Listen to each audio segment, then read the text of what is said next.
So we'll go to the introduction, history, epidemiology, etiology, manifestations, clinical manifestations, diagnosis, course, prognosis, management, rehabilitation, and then the take-home message. So what is schizophrenia? Schizophrenia is defined as functional psychotic condition that is characterized by disturbances in thinking, emotion, volition, perception in presence of clear consciousness, which usually leads to social withdrawal. This clear consciousness is important because this differentiates from delirium in which the consciousness is not clear or impaired. Schizophrenia is a psychological disorder. It is classified separately from other disorders because it is not easily categorized as an anxiety or mood disorder. It is characterized by the inability to separate reality from non-reality. Schizophrenia patients often experience non-existent stimuli that create perception of things that do not exist, that is hallucination, that we had discussed in last class. So a brief history. It started with Emil Kraepelin that translated Morell's Dementia Praecox to emphasize the distinctive cognitive decline, that is dementia and early onset praecox of the disorder. Mostly schizophrenia has the onset in adolescence or early 20s. Eugene Blair, he coined the term schizophrenia. It means splitting of the psychic functions. He made a distinction between the fundamental and accessory symptoms of schizophrenia. Fundamental symptoms of Blair, which is also designated as the 4 A's, are disturbance of association, that is the example is looseness of association. Affective disturbance, like flattening may be there. We had discussed affect in last class, like flattening may be there or maybe blunting of affect. Autism, that is withdrawn from reality into an inner fantasy world, and ambivalence. We have to differentiate this autism from the autism spectrum disorder. That is a different disorder. Here autism means that a patient has lost his touch with reality. And ambivalence, like they are not decided about what they want to do or don't want to do. There is a lot of ambivalence and a lot of confusion. Blair viewed some of the most frequent and striking symptoms were accessory or secondary. These include hallucinations, delusions, catatonia, and abnormal behavior. So the 4 A's of schizophrenia are affect, autism, ambivalence, and loosening of association. Then the Snyder, he tried to make the diagnosis more reliable by identifying a group of symptoms that is characteristics of schizophrenia but rare in other disorders. So he called them the first rank symptoms. The first rank symptoms are audible thoughts, voices arguing, discussing or both, commenting, somatic passivity experiences, like my body does not belong to me, others are, controlling my body, like they are doing things to my body, like I am raising my hand, I am not doing it myself, some other force is controlling me and so I am raising my hand. Then thought withdrawal, like whatever I am thinking, it is being withdrawn from my mind. Thought insertion, like my thoughts are not my own, some external agency is inserting them. And other experiences of influence thought. Thought broadcasting, like whatever I am thinking, other people are able to know because my mind is broadcasting it like a radio. Delusional perception, other experiences involving made volition, made effects, and made impulses. Like what I am doing and my facial expressions and what I have thinking, what I want to do, those are not because of me, those are like somebody is making me do. Those are the first symptoms of schizophrenia. That is how these patients feel. Second rank symptoms are other disorders of perception, sudden delusional ideas, perplexity, depressive and euphoric mood changes, feeling of emotional impoverishment, and several other abnormal experiences. Leonard distinguished schizophrenia from cycloid psychosis. He divided schizophrenia into 2 groups, that is systematic schizophrenia, which included catatonia, hebephrenia, and paraphrenia, and non-systematic schizophrenia, which included affect-laden paraphrenia, schizophasia, and periodic catatonia. So that was a brief history. Now to the epidemiology. Schizophrenia affects 1% of the general population. Like in males as well as females, it is 1%. The age group of the onset of the disorder is, in male, it is 15 to 30 years. And in female, actually, there are 2 peaks. One will be around 15 to 20 years and the second peak will come around 30 to 35 years. Now, this is really genetically linked because the different genetic studies says that schizophrenia in general population is 1%, but in siblings of affected patients, it becomes 8%. And if one parent is affected, it is 12% in offsprings. If both parents are affected, it is 40% in offsprings. And in the case of monozygotic twins, the concordance rate is 47%. So this proves that it is genetically linked. Now what is the etiology? unfortunately, no one exactly knows why schizophrenia, what are the causes, but multiple possible factors have been discovered. These factors, as I said, are genetics, brain chemical imbalance, environmental factors, psychodynamic theories, and family theories. So what happens is there is already a genetic predisposition, to develop schizophrenia, and then certain environmental, social, and psychological factors, they act together. And then there are neurodevelopmental abnormalities and target features develop, like brain dysfunction is there, improper balance of chemicals is there, and schizophrenia. That is biopsychosocial model. Now genetics is defects in long arms of chromosomes 5, 11, 18 and short arms of chromosome 19 and X chromosome. This genetics of schizophrenia research is still ongoing. So, every year new genetics abnormalities are being discovered. And these abnormalities increase the incidence of schizophrenia in subjects that are related to an affected person. Like the person having these abnormalities, it will be increased, and also the relatives related to that person. Now, brain chemical imbalance, there is abnormal production or reaction to the important chemical neurotransmitter, that is dopamine, and maybe others also. Dopamine is responsible in sending messages through the brain and affects how the brain perceives things. Imbalance between dopamine and serotonin. Like this is also an ongoing research process. There are different theories about this, but main theory that says that dopamine abnormality is there in brain. Mesolimbic pathway and mesocortical are the two pathways. So when there is dopamine hyperactivity in the mesolimbic pathway in the brain, the positive symptoms are there, that is delusional hallucinations. And when there is dopamine hypoactivity in the mesocortical pathway, the negative symptoms are there, like ambivalence and affective, flattening and cognitive symptoms. Other biochemical hypotheses are there. They say there is abnormality in the neurotransmitter like norepinephrine, serotonin, acetylcholine, GABA, abnormalities in the neuroregulators, prostaglandin and endorphin. So this is basically the brain system. All the parts are shown here. This is the basal ganglia and limbic system. So those are more, and the frontal lobe, those are the kind of affected in schizophrenia. Now, neurostructural theories are also there. That is, prefrontal cortex and limbic cortex may never fully develop in the brain of persons with schizophrenia. CT and MRI studies of brain structure shows decreased brain volume, larger lateral and third ventricles, atrophy in the frontal lobe, cerebellum and limbic structures, and increased size of sulci on the surface of brain. Now, these findings are seen in schizophrenia, but they are not exclusive to schizophrenia. Like similar findings may be also seen in dementia. So, schizophrenia is not diagnosed on the basis of only CT and MRI. It is the physical symptoms, and then you may do a CT and MRI, to further strengthen your diagnosis.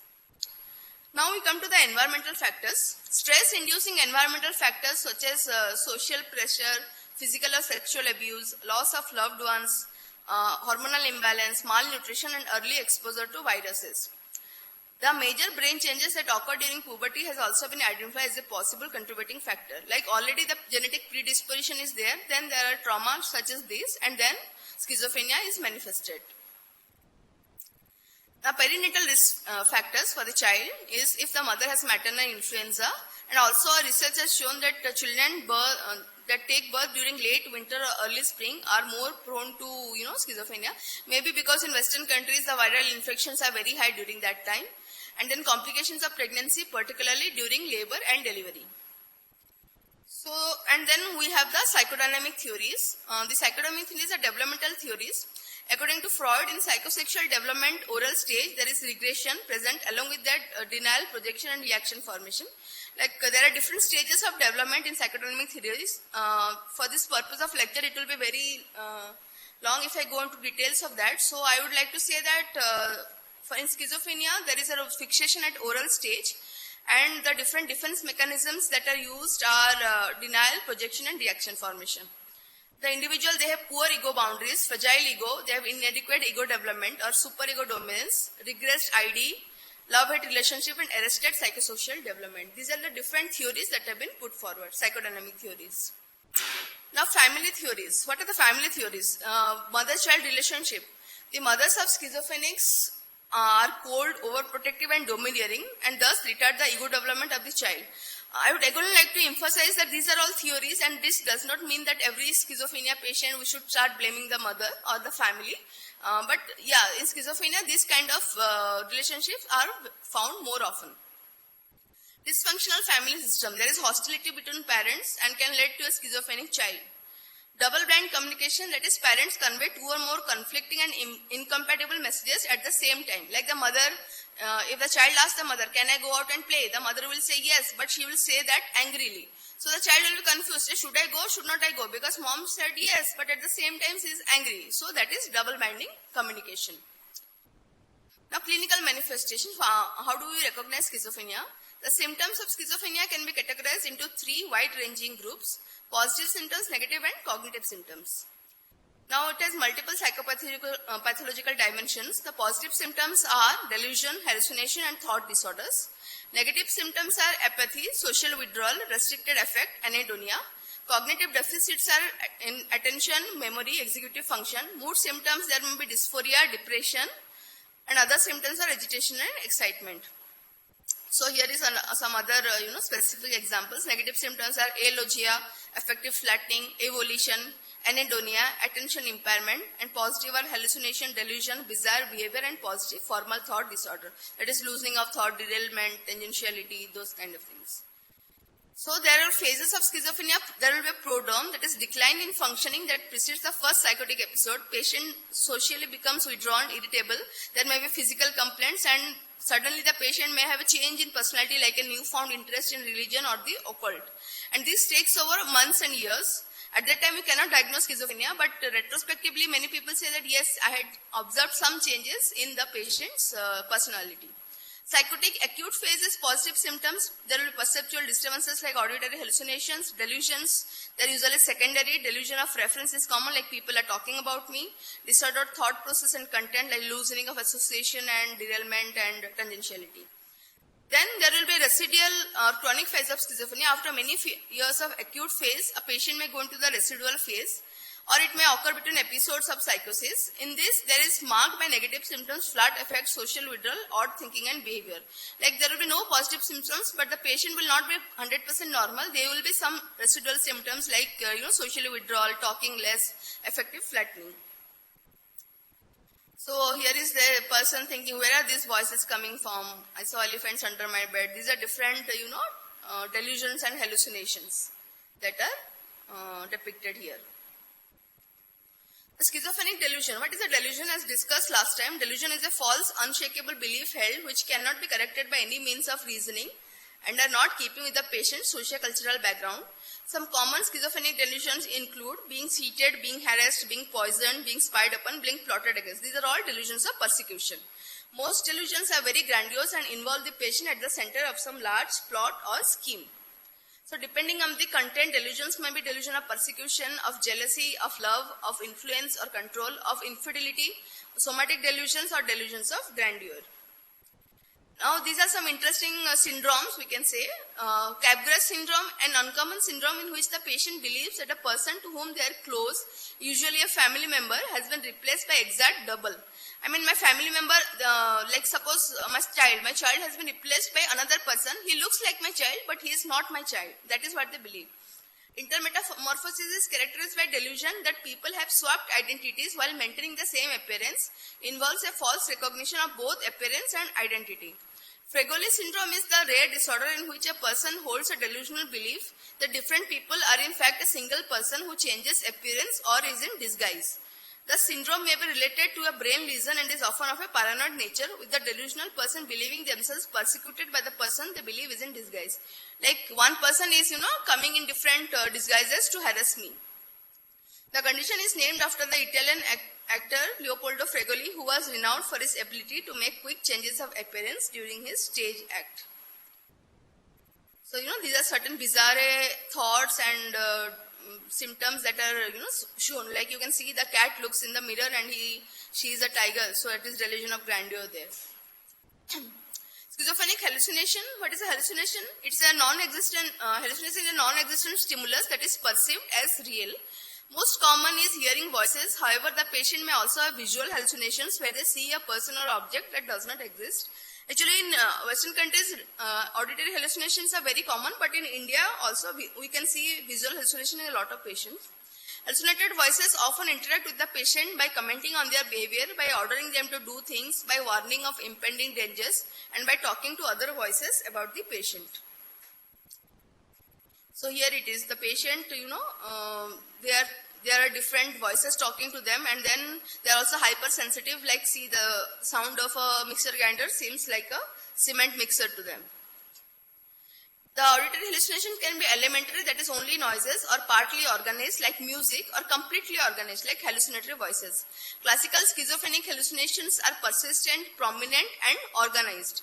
Hallucinatory voices are characteristics of schizophrenia. Schizophrenic auditory hallucinations are hearing one's own thoughts spoken aloud, like thought echo. Hallucinatory voices commenting or discussing, like third-person hallucination. And hallucinatory voice giving running commentary. Others are extracampine hallucination, functional hallucination, visual hallucination, tactile, gustatory, olfactory, and somatic hallucinations. They are not common in schizophrenia. And visual hallucination, it is written rare in schizophrenia because in Western countries it is rare. Synesthetic hallucinations can occur in schizophrenia, that is burning in brain, pushing sensation in blood vessels, or cutting sensation in bone marrow. This is very difficult for us to understand because how can you have cutting sensation in bone marrow, but this is something that is very classical and very classical of schizophrenia. When any patient reports such sensation, we should be aware that the patient might have schizophrenia. Then we come to the disorders of speech. Stammering, stuttering are not very classical of schizophrenia. They occasionally occur. And mutism in catatonic stupor, the guarded paranoid patient, and also in drug-induced akinesia. Like mutism may be a sign of catatonia, or the patient may not be speaking because he or she is paranoid. Forward-ridden or talking past the point. Neologism, that is, coining new words. Speech confusion in chronic schizophrenics.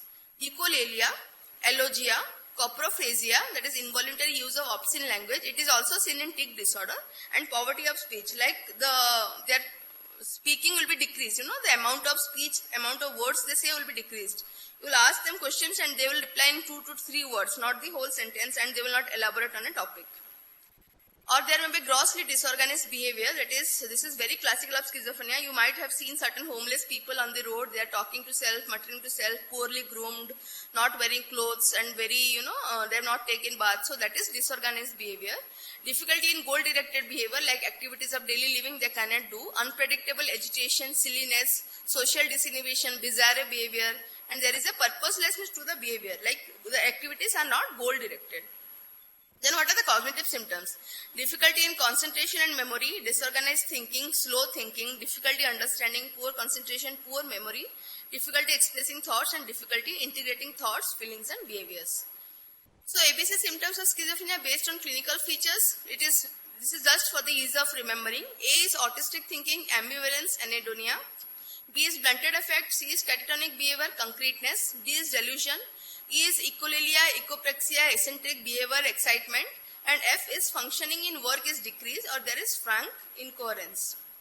G, grimacing, grooming is poor giggling. H, hallucination, hostility. I, illogical thinking, impulsive behavior, irrational ideas.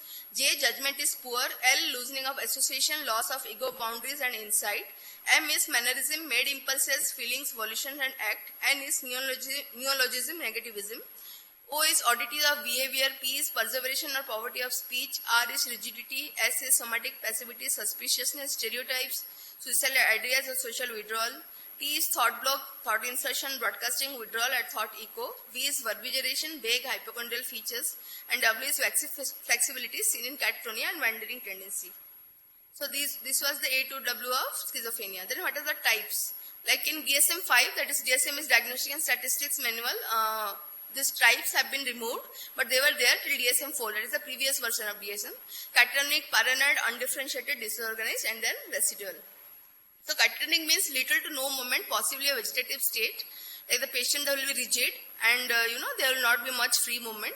Disorganized is disorganized thinking, flat affect, inappropriate emotions or behavior. Like I said, the wandering homeless patients.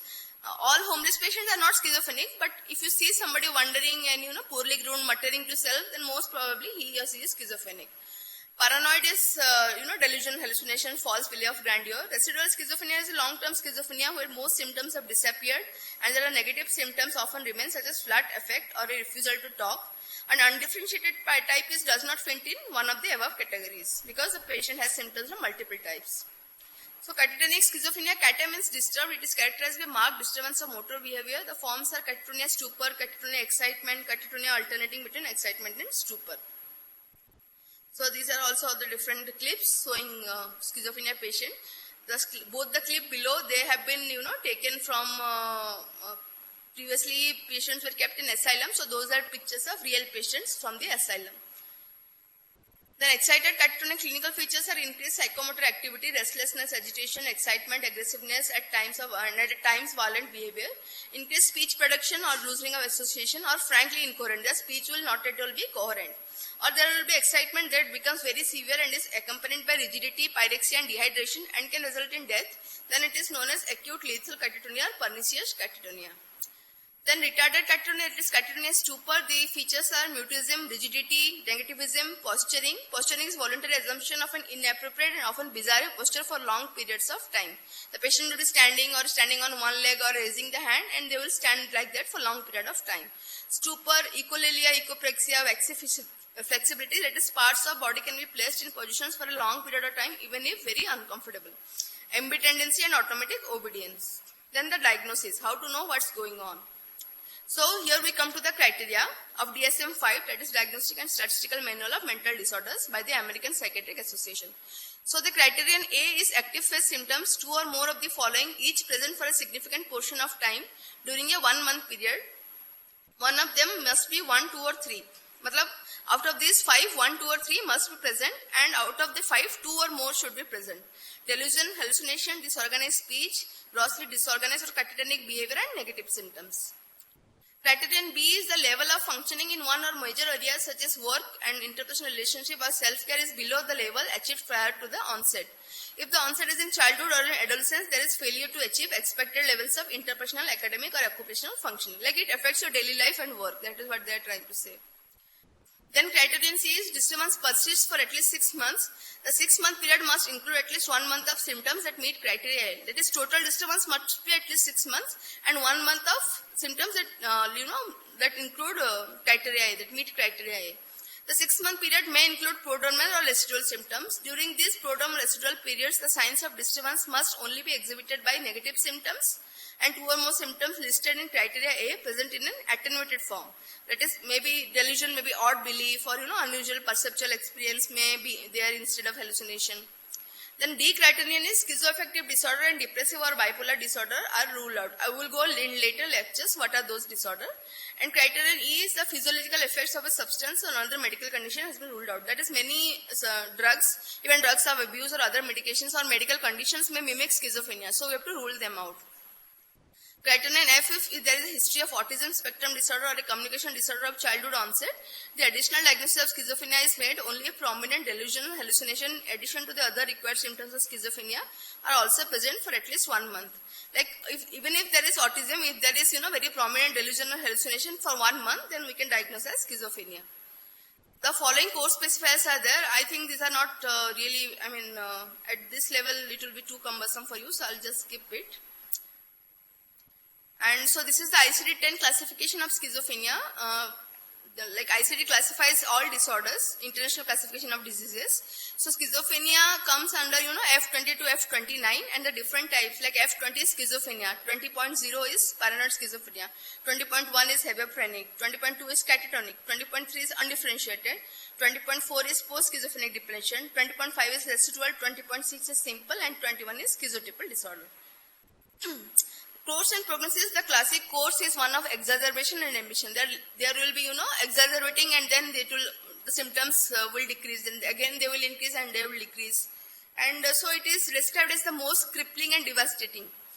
Several studies have found that over the 5 to 10 years period after the first psychiatric hospitalization for schizophrenia, only about 10 to 20% patients have a good outcome. Good outcome is they are well adjusted to life, working, living independently.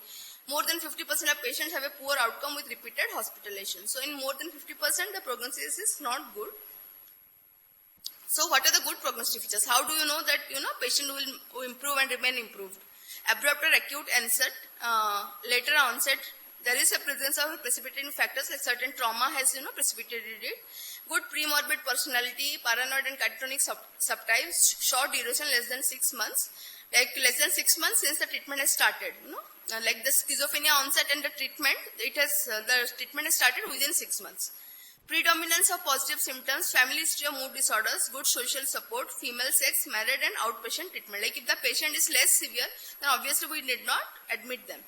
Poor prognostic features are insidious onset, younger onset, absence of precipitating factors, poor premorbid personality, simple and undifferentiated subtypes, long duration that is greater than 2 years, predominance of negative symptoms, family history of schizophrenia, poor social support, male sex, single, divorced or widowed because they have no family support, and patients who are institutionalized. So what is treatment? Treatment is divided into many types, many categories. First will be the institutional care, which was more prevalent in the 50s, 60s and 70s, and after it there has been a change, and now we are more into the community approach. And the specific treatment that we use are antipsychotic drugs and psychotherapy. So what are the challenges in the treatment of schizophrenia? First of all, there is stigma. Around not only schizophrenia, around any mental disorder, there is a lot of stigma, and because sometimes schizophrenia patients have abnormal and bizarre behavior, so the stigma is somewhat more than other disorders. Impaired insight, that is patient is psychotic, he has lost touch with reality, so obviously he doesn't know he has a problem. So they do not have insight and they will not take medicines by themselves unless counseled really well and unless there is a good family support. So that's why there is no compliance, because they have no insight and sometimes the family support is not good. And schizophrenic patients, they very commonly abuse substance because, to get rid of these voices, they start self-medicating, and so treatment becomes difficult. They may be at risk for violence. They may be at risk for suicide. Sometimes the suicide is because they hear voices that ask them to commit suicide, and some other times, especially in paranoid schizophrenia, when a patient improves a little bit, they realize that, okay, I am having this severe disorder called schizophrenia, and my life will not be the way I had imagined it. I cannot achieve the same, success level in life like I had thought. So it is better that I should die. That is also one of the major reasons of schizophrenia in paranoid schizophrenia, especially in patients who had a good, life before schizophrenia onset. Then medical problems are often very common in schizophrenia, but they are unrecognized, because a patient with schizophrenia will not say what symptoms he has. So very often diabetes, hypertension, cardiac disease, liver disease, they go unrecognized in such patients. So what are the consideration in treatment? The treatment should be comprehensive, continuous, integrated biopsychosocial approach. Not only treatment, medicines, we should counsel the family, involve them in the care, active collaboration with the family while planning and delivering treatment. Treatment sensitive to the patient's needs and empirically titrated to the patient's response and progress. Because it is not a one-time consultation. Sometimes we start the medications, then we have to ask patient to come to follow up, and then we can see how much the medicine has acted. If there are any side effects, we can change the medicines accordingly. Or if the patient is getting well, we can decrease the dose even. Or if he is not improving, we can increase the dose or add on some other therapy. So it is an ongoing process. Therapeutic goals are to minimize symptoms, obviously, minimize medication side effects, prevent relapse, maximize function, and then recovery.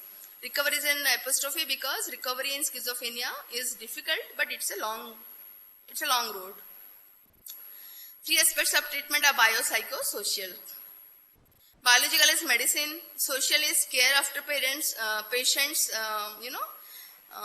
money and finance handling, employment and work, and social skills. And psychological are reduced functionality, slowed cognition, hampered interpersonal skill, hampered family relationship. So team required.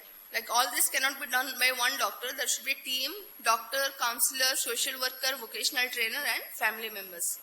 Now we'll come to the specific drug treatment. The drugs used are antipsychotic medications, first generation, second generation, and also there are tablets and injection, depot preparation. Depot means we give the injection intramuscularly, and it slowly releases the antipsychotic medication over the period of maybe 15 days or 1 month.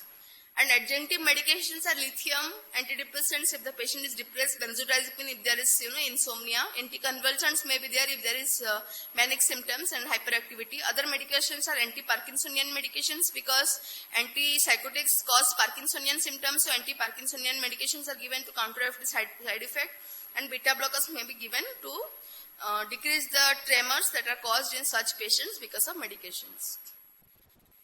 So this is the atypical antipsychotics. The olanzapine is there, very commonly given. The side effects are weight gain, diabetes, and anticholinergic side effects. Quetiapine is given, but its side effect is somnolence, postural hypotension.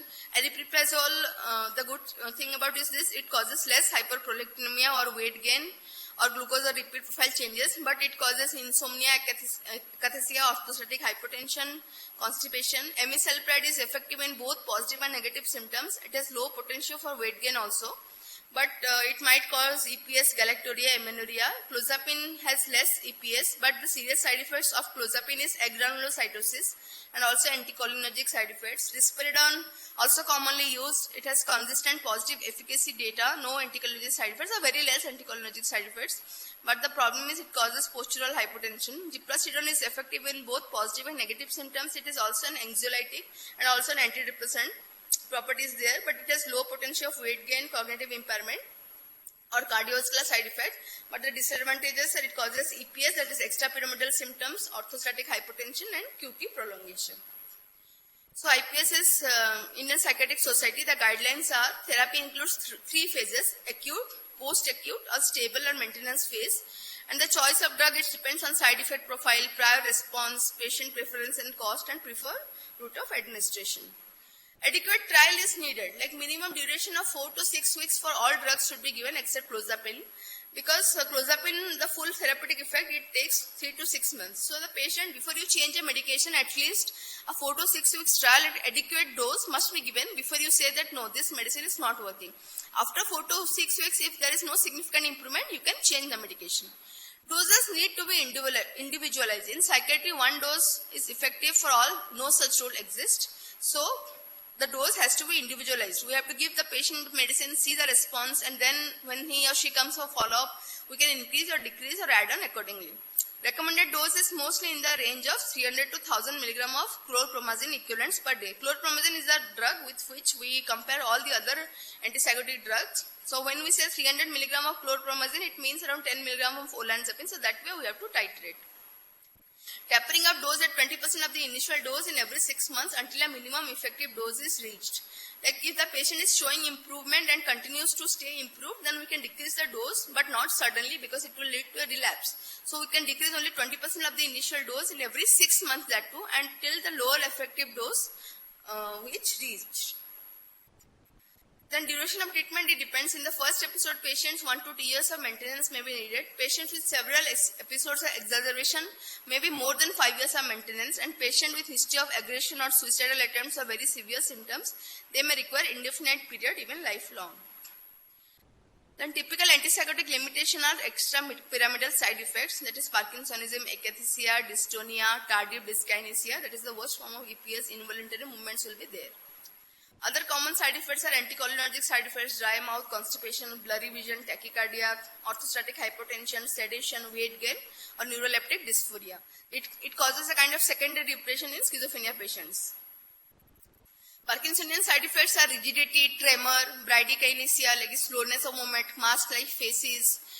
So what is the management? We can lower the antipsychotic dose, or if feasible, change to a different drug, or we add anticholinergic medication like benztropine, triacylphenidil, promethazine or procyclidine. What is akathisia? Akathisia is restlessness, pacing, fidgeting, subjective jitteriness associated with suicide. It may be associated with suicide. It resembles psychotic agitation or agitated depression. So the management is lower the antipsychotic dose, or if feasible, change to a different drug, that is change to an atypical antipsychotic.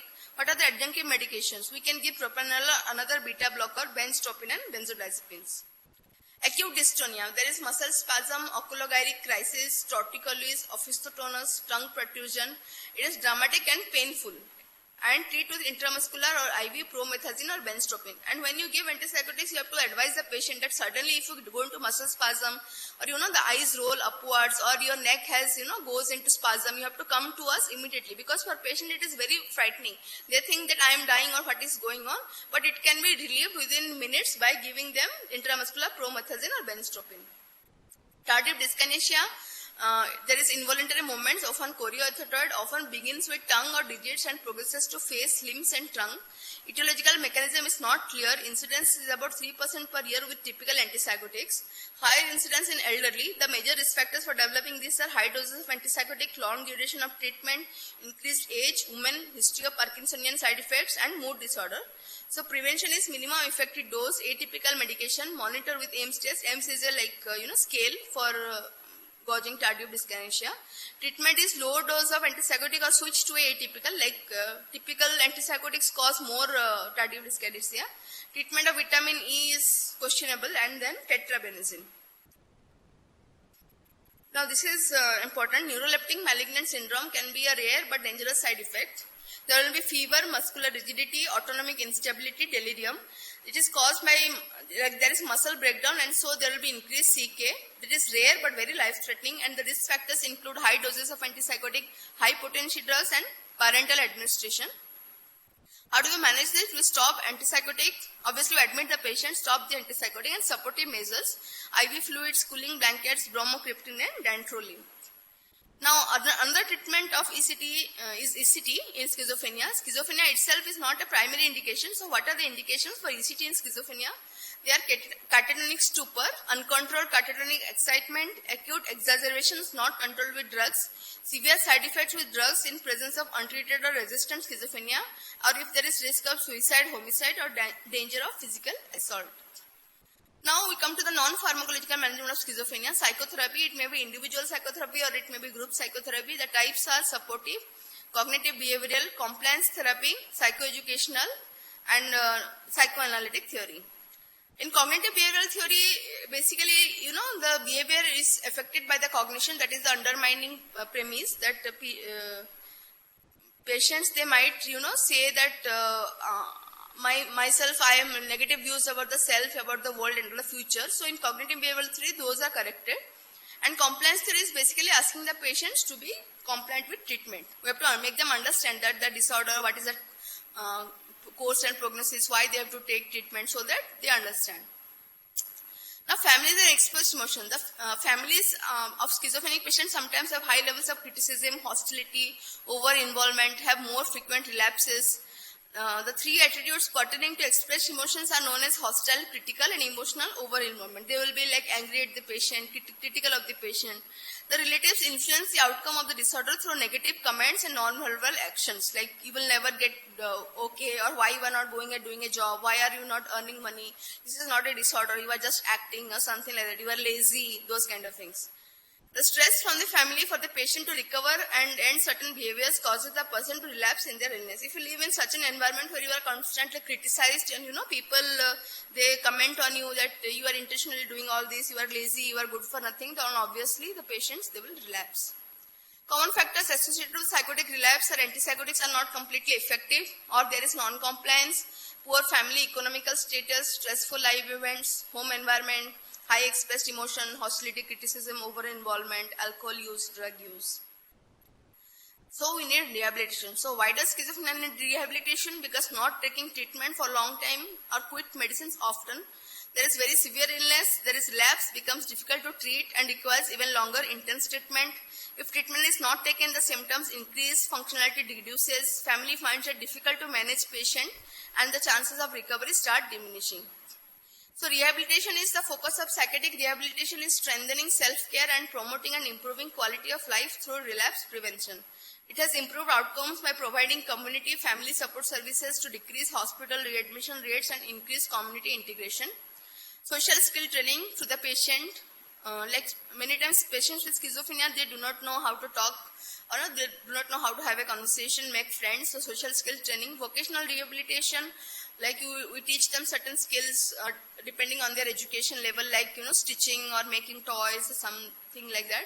Halfway homes are homes which are patients will be working and they will be earning a living, but they will not be staying with their family because family finds it difficult to manage them. So they will be staying in halfway homes, that is assisted living. Or there may be long-term homes in which patients, they stay at, they do not earn money, so they stay in long-term homes, and closer supervision or day hospitals are there.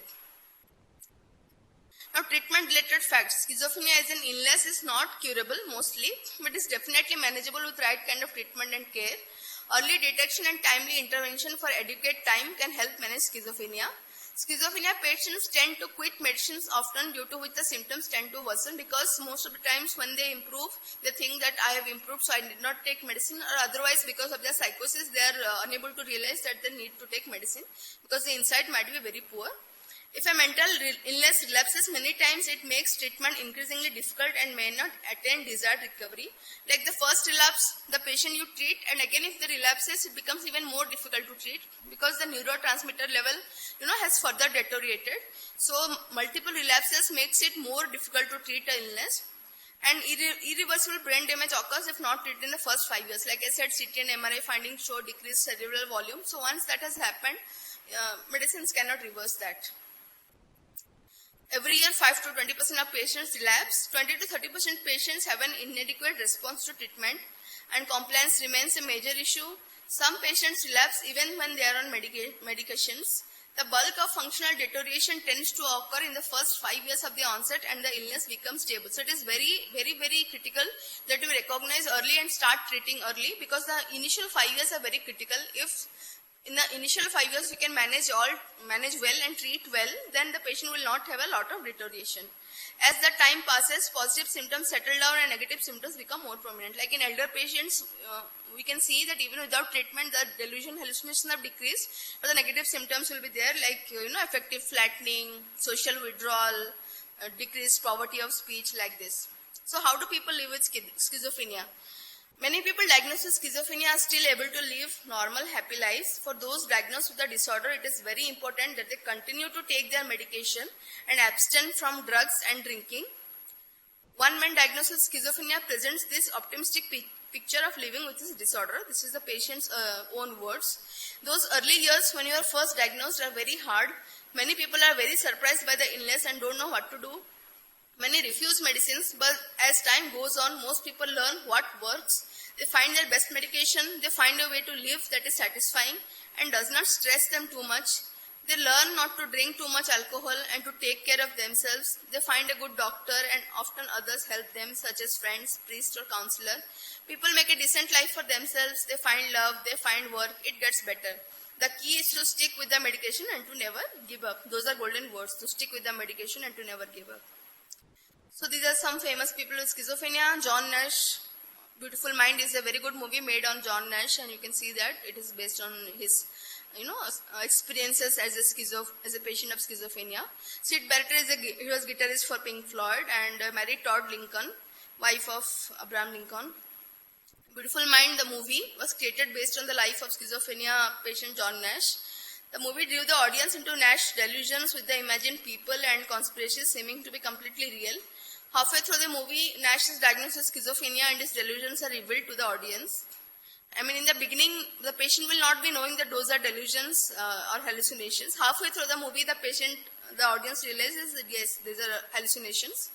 The movie then documents Nash struggles with this disorder and his coming to terms with it. In the end, Nash is able to live with his schizophrenia and becomes a professor at Princeton, as well as the recipient of a Nobel Prize for one of his economic theories. The movie creates a decent portrayal of schizophrenia and helps viewers understand how reality can become so mixed up in the mind of a schizophrenic patient. So this is a highly recommended movie. These are the other two pictures. The other two pictures are actually his hallucination and delusion in the movie. So this is another representation of how a schizophrenia patient, because for us there is nobody, but for the patient there is another person who is, maybe threatening him or something, and for them the hallucination is very much real. And Parveen Babi, she was an actress of Bollywood and she also had schizophrenia. Now the take-home message is schizophrenia usually starts in late adolescence or early adulthood. Most common symptoms are lack of insight, auditory hallucinations and delusions. So the clinician should suspect the disorder in a young adult presenting with unusual symptoms and altered behavior. Treatments can elevate symptoms, reduce distress and improve functioning, and delayed treatment worsens the prognosis. Thank you.